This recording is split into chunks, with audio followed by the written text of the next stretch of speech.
सभी किसान भाइयों और मित्रों को, मिलने चिलने वालों को मेरा राम राम। आज हमने आए थे मीरापुर कस्बे में, यहाँ पे कुछ खाने पीने। हमने एक चीज़ देखी बड़ी अजीब सी, भाई की दुमंजली बिल्डिंग जो बनाई हुई है, देखो इस पे कुछ नहीं है, नॉर्मल है।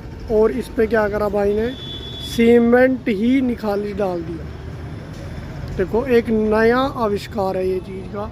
तो भाई ने देखो निखाली सीमेंट ही, इधर नहीं पिछली साइड पे जैसे कोई और मकान बन जाए या कुछ भी, भाई ने इधरली साइड पे भी देखो निखाली सीमेंट का ही यूज़ किया है। घोल के सीमेंट डाल दिया, ना प्लस्तर करवाया ना टीप करवाई।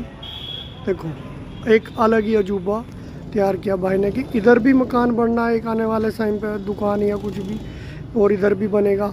तो भाई ने निखाली सीमेंट का ही किया है, तो एक बचत भी होगी। और आप कमेंट में बताना कि आपकी को ये चीज़ कैसी लगी।